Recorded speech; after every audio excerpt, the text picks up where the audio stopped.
Hello students, आप सबों को नमस्ते।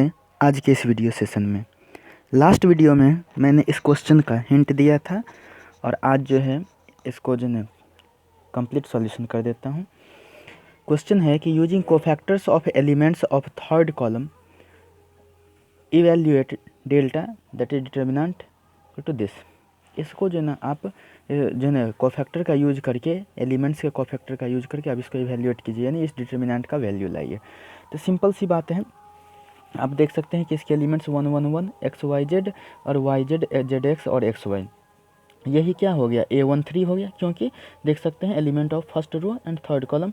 यह A23 हो गया सेकेंड रो थर्ड कॉलम, और यह एक्स वाई जो है यह क्या है, A33 है, जो थर्ड रो थर्ड कॉलम के हैं। और आपको एक चीज़ मालूम है कि जब भी इस तरह से कोफैक्टर का यूज़ करके हम लोगों को डिटर्मिनेंट का वैल्यू लाना रहता है, तो आपको मालूम है कि जो एलिमेंट है, जैसे 1 3 तो उसी का कैपिटल A13, यानी कि उसी का कोफैक्टर, उसी एलिमेंट का कोफैक्टर, यानी इस एलिमेंट को उसके कोफैक्टर से मल्टीप्लाई कर दीजिए, इस एलिमेंट को इसके कोफैक्टर से A23 से मल्टीप्लाई कर दीजिए, और A33 से इस कैपिटल A33 को मल्टीप्लाई कर दीजिए, और फिर जो भी आएगा यहाँ से, जो भी आएगा इस तीनों को जोड़ दीजिए, वही आपका आंसर हो गया।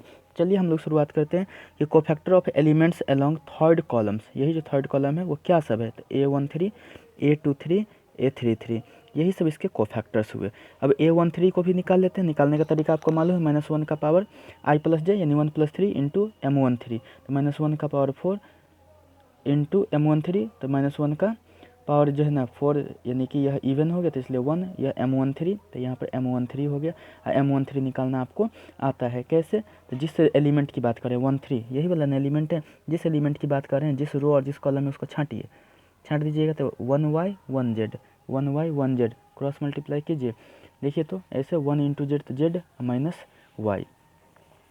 सिमिलरली A23 तो -1 का पावर I प्लस जे, यानी 2 + 3 इंटू M23, -1 का पावर 5, तो कितना हो गया, यह 2 + 3 5 हो गया, या M23 तो -1 हो गया, क्योंकि यह ऑड है, तो निगेटिव का पावर यदि ऑड रहता है तो यह निगेटिव देता है, और यह M23 हो गया, यह माइनस हो गया, और M23, तो फिर से वही बात, M23 कहने का मतलब क्या हो गया, ये इस element M23 second row third column का, तो जिस एलिमेंट की बात कही जा रही है उस एलिमेंट को जिस रो और जिस कॉलम में उसको छांटिए, जो बचा 1x 1z 1x 1z बचा, तो निगेटिव तो था ही यहाँ पर, तो यहाँ पर देख सकते हैं 1x 1z बचा हुआ है, तो देखिए यहाँ से ये और ये मल्टीप्लाई कर दिए, तो माइनस तो ये वाला, इसके बाद से z माइनस एक्स, तो ये निगेटिव, और यहाँ पर देखिए कि जो बाहर वाला नेगेटिव इसको एडजस्ट करेंगे तो यह x माइनस जेड हो जाएगा।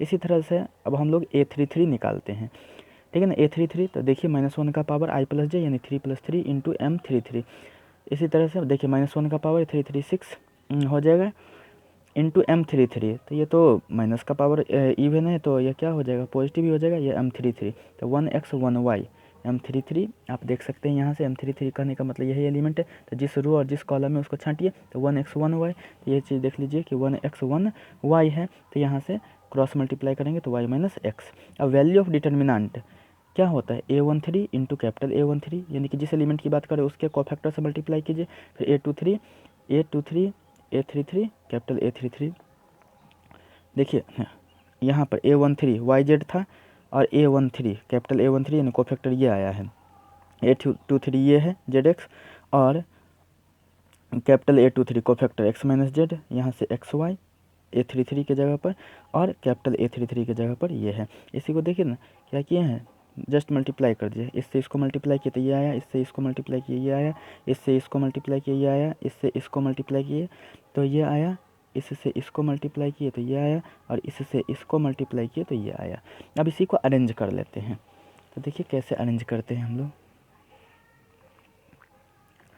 तो देखिए Y Z square minus Z square X, वहाँ से एक पॉजिटिव एक नेगेटिव ऐसे करके, फिर Z X square minus Y square Z, और X Y square minus X square Y. चूँकि यहाँ से हमको एक्स माइनस वाई चाहे वाई माइनस एक्स को कॉमन लाने के लिए सोचे हैं सबसे पहले, और इसी के हिसाब से जो यहाँ पर अरेंज कर दिए। देखिए यहाँ भी वाई माइनस एक्स आ जाता है, यहाँ पर देखिए X square minus Y square है, तो यूँ हम इसको दिखाना चाहेंगे तो Y square minus X square ला सकते हैं, जो नेक्स्ट स्टेप में लाए भी हैं। और यदि यहाँ पर है तो ए स्क्वायर माइनस बी स्क्वायर, तो यहाँ से ए प्लस बी इंटू ए माइनस बी, तो ए माइनस बी में तो वाई माइनस एक्स चला आएगा, तो यानी कि हम लोगों को कॉमन लेना है, इसलिए इसको इस तरह से अरेंज किए हैं। तो देख सकते हैं ये सब अरेंज कर दिए, इसमें कोई दिक्कत नहीं।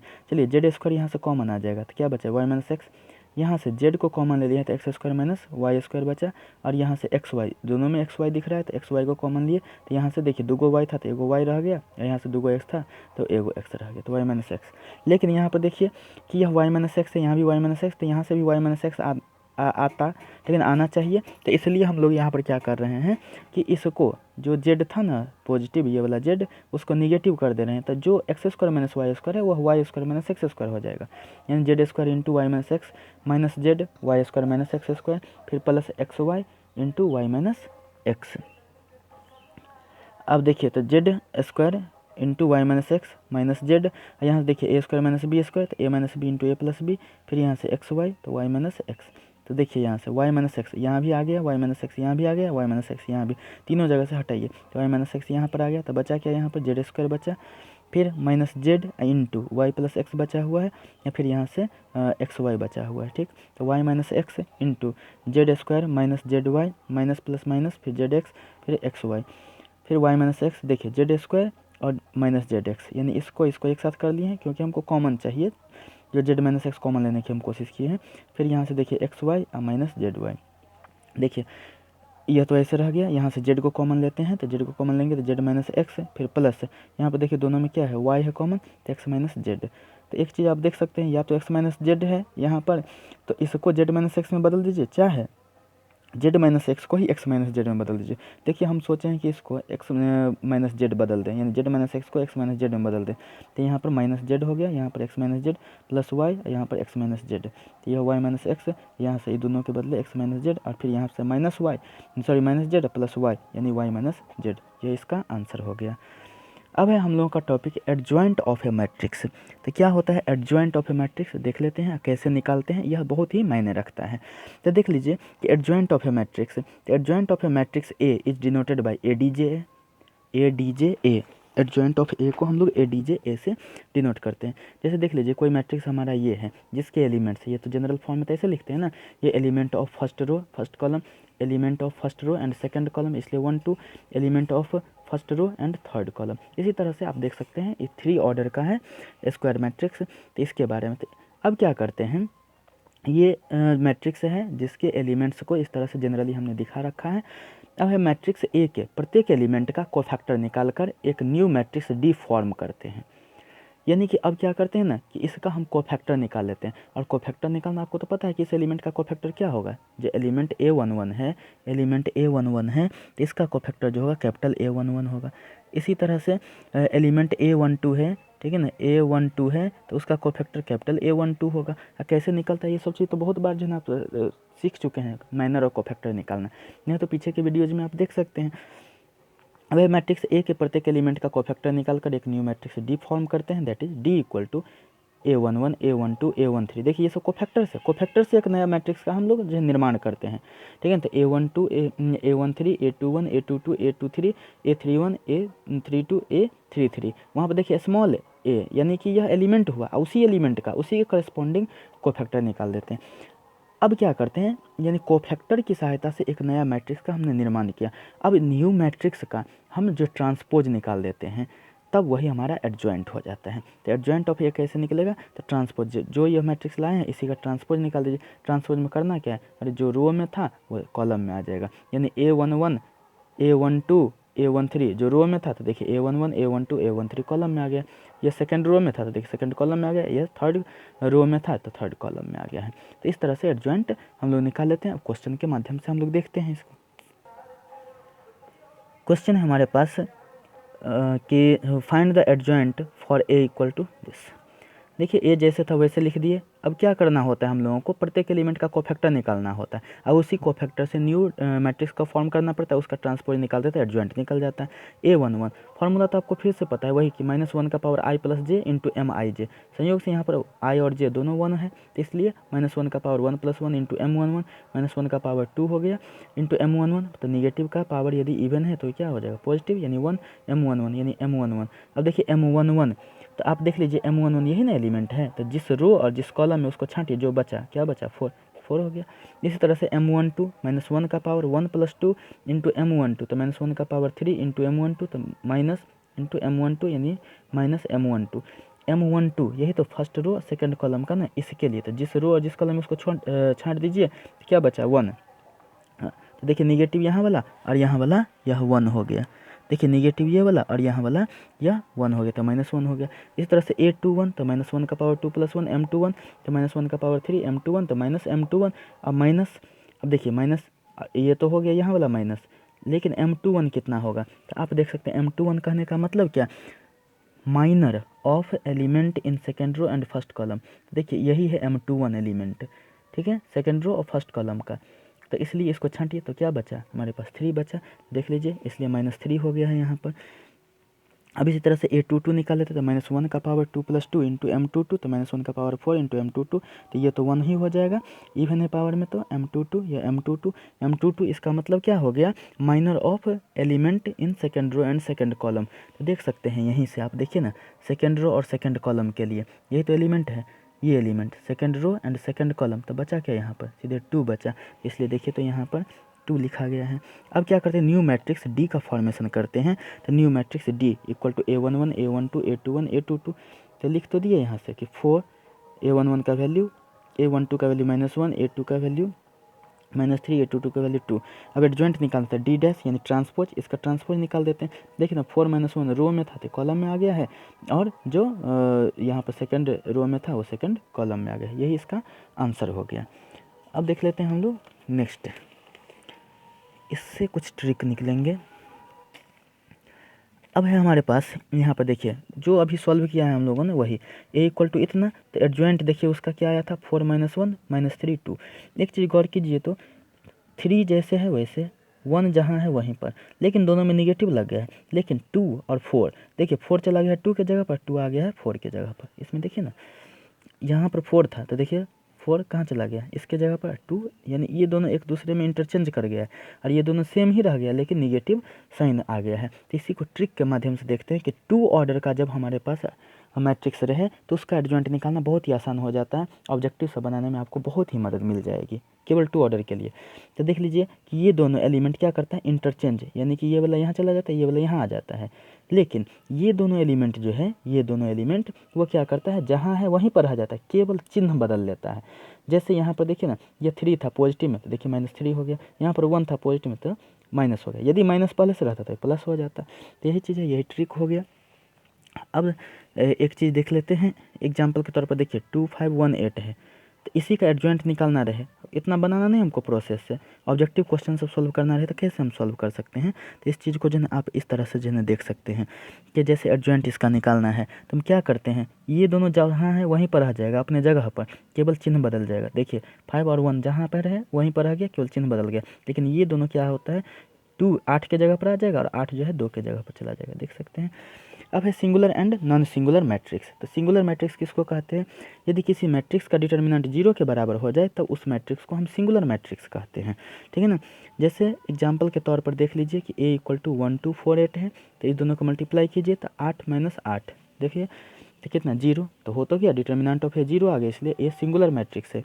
नॉन सिंगुलर मैट्रिक्स की यदि हम बात करते हैं तो फिर से वही बात, यदि डिटर्मिनेंट ऑफ A 0 नहीं हो तब यह नॉन सिंगुलर मैट्रिक्स होता है। If determinant of A not equal to 0 then A is called non singular, यानी देख सकते हैं A = 1 2 4 3 है। अब यहाँ से देखिए A = मतलब डिटर्मिनेंट लिख रहे हैं तो मैट्रिक्स से निकाल करके 2 डंडे के बीच में इसको 2 वर्टिकल लाइन्स के बीच में रख दीजिए। देखिए 3 - 8 यानी -5 जो क्या है 0 के इक्वल नहीं है, ये 0 नहीं है, ठीक है ना। तो यहाँ पर क्या है कि determinant of A not equal to 0 therefore A is non singular matrix. तो इसी को हम लोग क्या कहते हैं, नॉन सिंगुलर मैट्रिक्स कहते हैं। अब जो है देखते हैं हम लोग नेक्स्ट क्वेश्चन। उस क्वेश्चन से पहले कुछ ट्रिक्स देख लेते हैं, ऑब्जेक्टिव क्वेश्चन के लिए बहुत ही ज़रूरी है, जेईई मेंस वगैरह के क्वेश्चंस को बनाने के लिए। If A is a square matrix of order N order का, जैसे 2 ऑर्डर का 3 ऑर्डर का स्क्वायर मैट्रिक्स रहे, तब डिटर्मिनेंट ऑफ एडजॉइंट ऑफ ए भी एक मैट्रिक्स था, एडजॉइंट किसी गिवन मैट्रिक्स का एडजॉइंट भी एक मैट्रिक्स है, उसका डिटर्मिनेंट यदि निकालते हैं तो क्या होता है, डिटर्मिनेंट ऑफ दैट मैट्रिक्स, यहाँ था एडजॉइंट ऑफ दैट मैट्रिक्स, यहाँ पर क्या है सीधे डिटर्मिनेंट ऑफ दैट मैट्रिक्स का पावर n - 1, n क्या है तो ऑर्डर ऑफ मैट्रिक्स है। एग्जाम्पल के तौर पर देख सकते हैं फॉर सेकंड ऑर्डर n का वैल्यू 2, इसलिए एडजॉइंट a का जो डिटर्मिनेंट है, डिटर्मिनेंट ऑफ a का पावर n के जगह पर देखिए 2 - 1, तो यानी कि सीधे 1, तो सीधे 1 कहने का मतलब क्या हो जाएगा, सीधे डिटर्मिनेंट ऑफ a, यानी एडजॉइंट ऑफ a का डिटर्मिनेंट जो है एडजॉइंट ऑफ a का डिटर्मिनेंट जो है डिटर्मिनेंट ऑफ a के बराबर होगा। यानी 2 ऑर्डर के लिए जो मतलब क्या है a का डिटर्मिनेंट होता है वही एडजॉइंट a का भी डिटर्मिनेंट होगा। लेकिन थर्ड ऑर्डर के लिए देखें n = 3, तो क्या होता है एडजॉइंट ऑफ a का determinant equal to determinant of a का पावर 3 - 1, 3 - 1 तो कितना 2, तो यानी कि डिटर्मिनेंट ऑफ a का पावर 2। तो एडजॉइंट ऑफ a का डिटर्मिनेंट जो होगा वह डिटर्मिनेंट ऑफ a का पावर 2। देखिए यहाँ पर एक क्वेश्चन है हमारे पास कि a = 2 3 1 4 है, तो डिटर्मिनेंट ऑफ a कितना, सीधे इसी को 2 वर्टिकल लाइन के बीच में रख दीजिए, 2 डंडा के बीच में, तो 2 3 1 4 मल्टीप्लाई कीजिए, तो 8 - 3 तो कितना 5 हो गया। एडजॉइंट ऑफ a की बात करते हैं हम लोग, तो इसी का एडजॉइंट कैसे निकलता है, 2 ऑर्डर वाला एडजॉइंट निकालना तो बहुत ही आसान है। ये दोनों अपने जगह पर आ जाएगा साइन बदल के, तो दोनों जगह अपने जगह पर आ गया साइन बदल के, और ये दो क्या करेगा अपना पोजीशन बदल देता है, 4 यहाँ पर चला गया और 2 यहाँ आ गया, तो आ गया है। अब देखिए यहाँ से 4 दूनी 8 -1 - 3, तो 3 हो जाएगा, माइनस माइनस प्लस, तो 8 - 3 तो 5, तो देखिए तो ये 5 और ये 5 इक्वल तो है। इसका मतलब क्या है, determinant of adjoint of a equal to determinant of a। इस तरह से हम लोग प्रूफ भी कर लिए इन बातों को।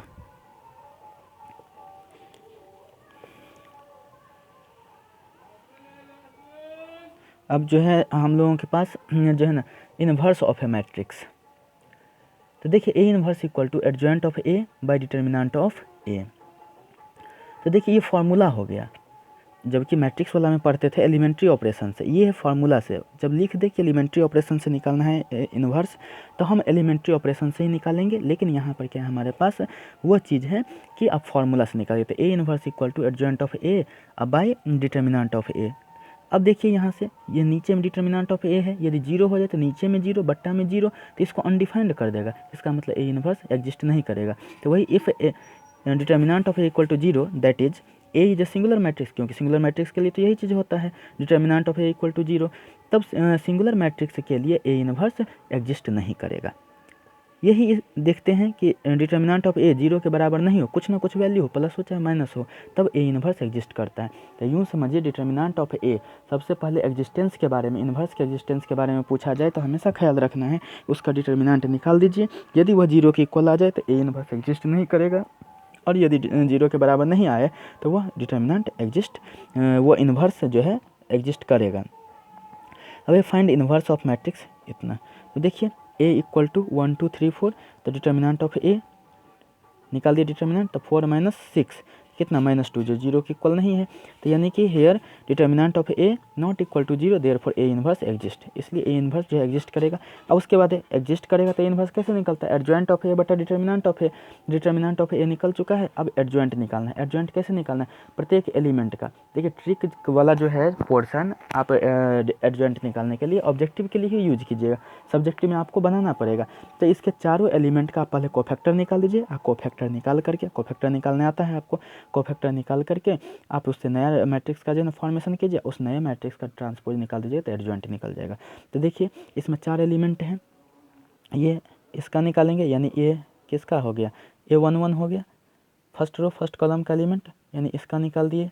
देखिए A11, अब इसको जो है विशेष करने की ज़रूरत है नहीं, ठीक है ना, क्योंकि कोफैक्टर कैसे निकलता है वो आपको पता है। पहले A11 निकाल दिए जो 4 आया, A12 निकाल दिए -3 आया, A21 निकाल दिया -2 आया, और यहाँ पर देख सकते हैं A22 निकाल लिए हैं जो कितना के बराबर 1 के बराबर आया है। अब इस पर विशेष जो है ना डिस्कशन करने की ज़रूरत नहीं, क्योंकि माइनर कोफैक्टर आपको भली भांति आता है निकालने। अब जो है हम लोग एक नए मैट्रिक्स का यहाँ से फॉर्मेशन करते हैं।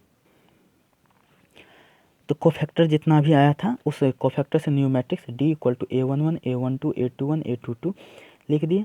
अब जो भी वैल्यूज़ है वैल्यूज़ को हमने पुट कर दिया। अब एडजॉइंट निकालना है, तो क्या किए हैं कि जो भी नया मैट्रिक्स D बना है कोफैक्टर के सहायता से उसका ट्रांसपोज निकाल दिए। देखिए ट्रांसपोज में क्या होता है, जो रो के एलिमेंट है वो कॉलम में आ जाते हैं, सेकंड रो के एलिमेंट सेकंड कॉलम में। अब A इनवर्स इक्वल टू क्या हो गया, adjoint of A by determinant of A, तो adjoint of A 4 - 2 - 3 1 by determinant of A -2, -2 से प्रत्येक एलिमेंट को डिवाइड कर दीजिए आप। तो प्रत्येक एलिमेंट को डिवाइड करने पर देखिए आप क्या पाते हैं, तो 4 बाई -2 तो -2 हो जाएगा, -2 बाई -2 तो 1, -3/-2, नेगेटिव नेगेटिव कैंसिल, 3/2 और यहाँ पर -1/2, यही आंसर हो गया। तो इस तरह से आप जो है 3 ऑर्डर वाला का भी निकाल सकते हैं। क्या दिक्कत है, वहाँ पर जो है ना 9 एलिमेंट्स है तो 9 कोफैक्टर निकालने पड़ेंगे, थोड़ा सा लंबा होता है लेकिन कॉन्सेप्ट तो बिल्कुल ही क्लियर है। तो 9 एलिमेंट का कोफैक्टर निकाल करके न्यू मैट्रिक्स का जो है फॉर्मेशन करेंगे, उसका ट्रांसपोज निकाल करके एडजॉइंट निकाल देंगे। तो इस तरह से वहाँ पर भी आप जो है स्टेप ले सकते हैं, ठीक है। और इस पर जो है आधारित और भी क्वेश्चंस को हम लोग नए जो आने वाला वीडियो है, नेक्स्ट वीडियो, उसमें हम लोग देखेंगे।